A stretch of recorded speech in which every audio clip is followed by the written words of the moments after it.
Well, good afternoon. I'm glad that you stayed and that you are willing to hear a little bit of an update from what we just did on the House floor. As you clearly saw, we had a lengthy debate on protecting girls' sports, and that is something that is overwhelmingly supported by Minnesotans. We have heard that across the state, that when it comes to girls' sports and girls in sports, they just want safety for their kids and the fairness.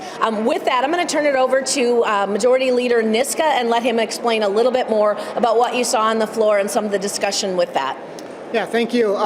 We had a discussion going back to last year because we anticipated some of the issues that have really come to fruition over the last few months as it relates to girls' sports. We anticipated there was going to be this Minnesota Supreme Court ruling that we saw in October, and that we were going to need to do a legislative fix. We anticipated that the federal government might sue the state of Minnesota if we don't fix our sports policies. And so we had these bills, two bills that were on the table that we would have been able to, with just one Democrat, pick those things up and pass them out of the House today. And we also had some other bills that we were able to have a discussion on, Representative Knutsen's bill. So it's very disappointing as we hear from people who think it's common sense. Most Minnesotans, 80% of Minnesotans think it's common sense that if you're going to have sports competition, that it be fair, that it be based on biological sex. I'm the father of a female collegiate athlete. I think it's outrageous that we don't have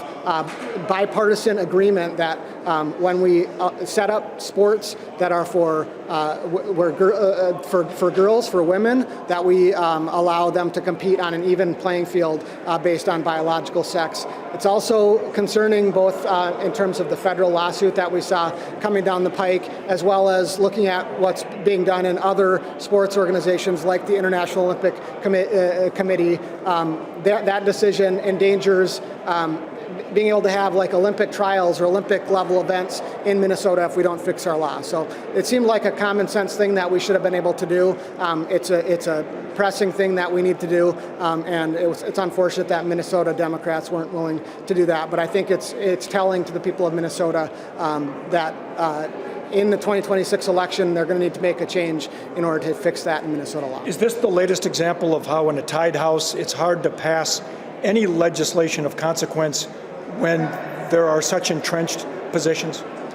It certainly is, yeah. I mean, we're seeing, again, a complete, from every single office, every single Democrat, whether you're talking about the governor, the attorney general, every single legislator, I presume, Senator Klobuchar running for governor agrees with Minnesota Democrats as well, that they don't want to, allow for girls to compete in girls' sports on a fair playing field with other girls. Speaker Demuth, you took two members off of all of their committees, Representatives Engen and Hudson.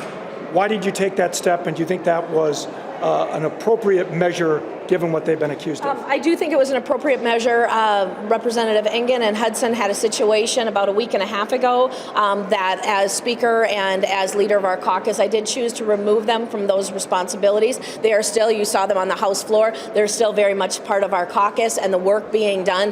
What I will say though, Tom, is when you look back just a couple of years ago when the Democrats had their own issue very similar to this, there were no legislative actions taken against two Democrat members ever on same DUI type situations. And so I just felt that it was an important thing to do. Again, Representatives Hudson, Representative Engen, they are an important part of our caucus. And so that is the public what you're seeing. There may be some internal things that we're working on also. You've had more than a week to look into this conduct. Do you believe they were intoxicated on the House floor?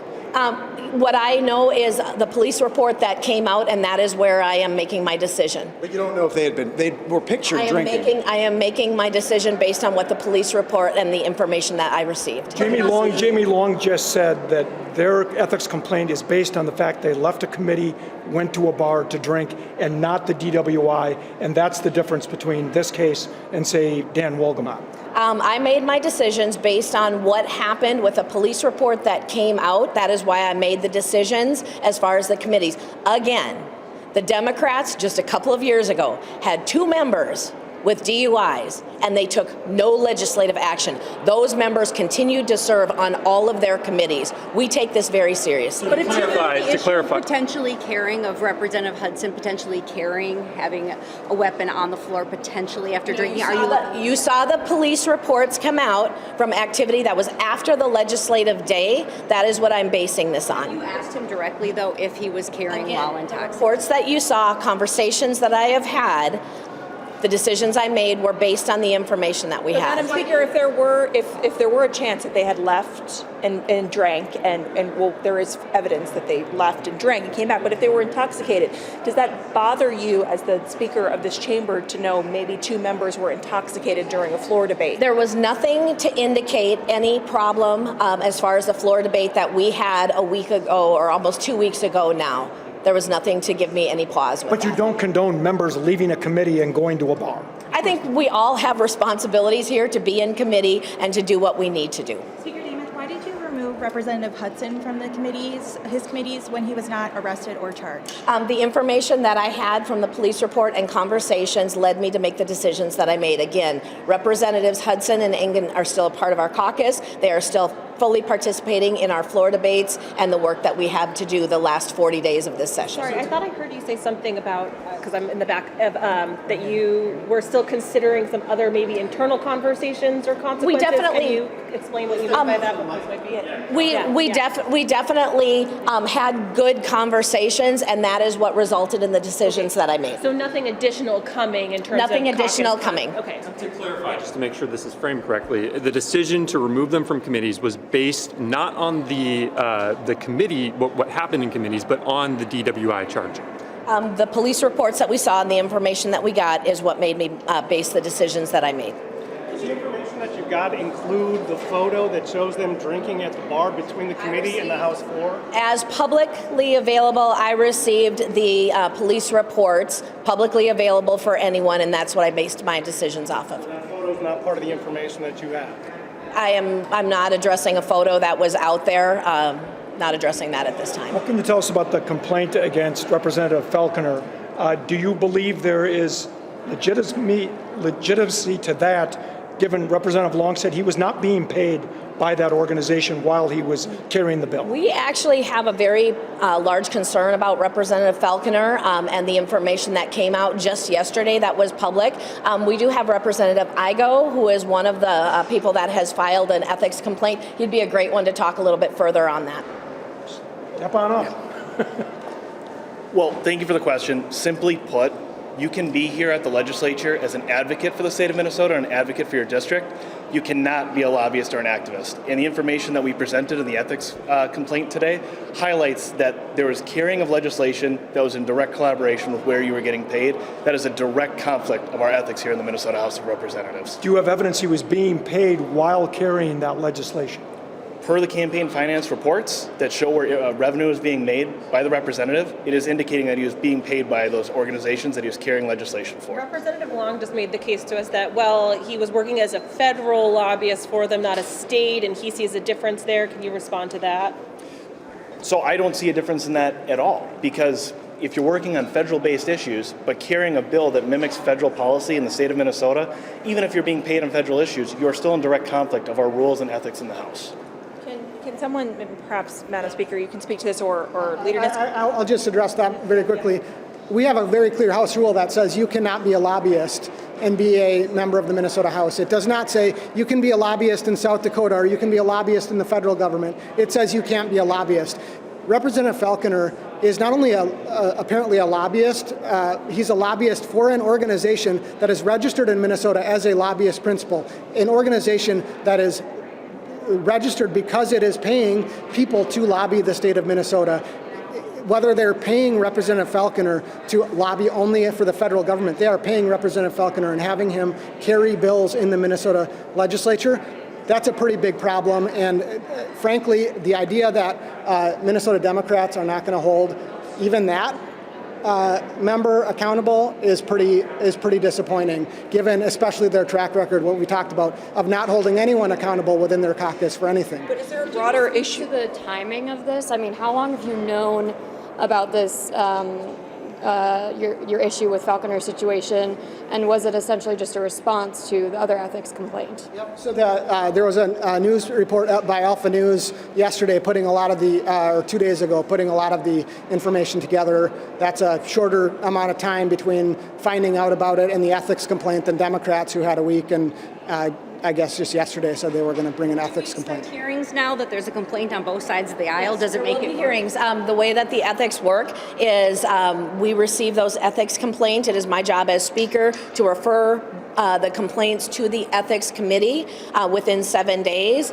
and then a hearing will be scheduled. Those hearings must take place by the time we sine die, which is May 17th. Speaker Demuth, could you please respond to President Trump's threat that a whole civilization will die tonight when the United States, if there's no deal to end the Iran war? Is that appropriate? I do not have a response necessarily to that. I know that the war in Iran and other things that are happening at a worldwide level are important, and we have military that are out fighting for what is right. I don't have a specific comment about the statement that you just referred to. Madam Speaker, back on the ethics complaints, is it inevitable they're going to end up in tie votes and these things are just going to go away and really just be a distraction and maybe slow things down here at the Capitol? I think what you're going to see is the Ethics Committee is going to do their work. We obviously work in a tie. Last year and this year in the House, we've become very good at working in a tie. The Ethics Committee always is 2 members of the majority, 2 members of the minority. In this case, it's 2 equally divided. That is not just because of the tie. That is the structure of the Ethics Committee. So you will see that that they will do their work and have fair hearings. Here's what is not inevitable. Minnesota Republicans in the House held our members to a standard and imposed consequences. The Democrat House leadership does not need the Ethics Committee to do anything, to also hold their members to a standard and impose consequences. Maybe it's inevitable that they won't do that because we have not seen Minnesota House Democrats really hold their members accountable for anything. And it sounds like from their response that they don't think it's a problem that one of their members is a paid lobbyist while he's carrying legislation for the organization that is also paying lobbyists to lobby for that legislation here at the Capitol. So it's up to House Democrats really whether there's going to be consequences. It could be either one of the members, their members on the Ethics Committee, or it could be their DFL House leadership. House Republicans are taking a different stand.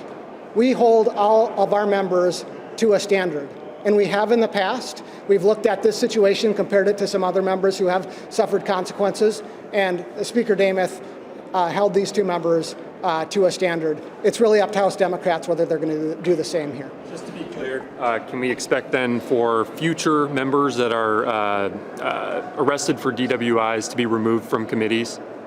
I think there's a bunch of facts that go into this, as Speaker Demuth had said, relating to the particulars around this conduct that resulted in this particular punishment.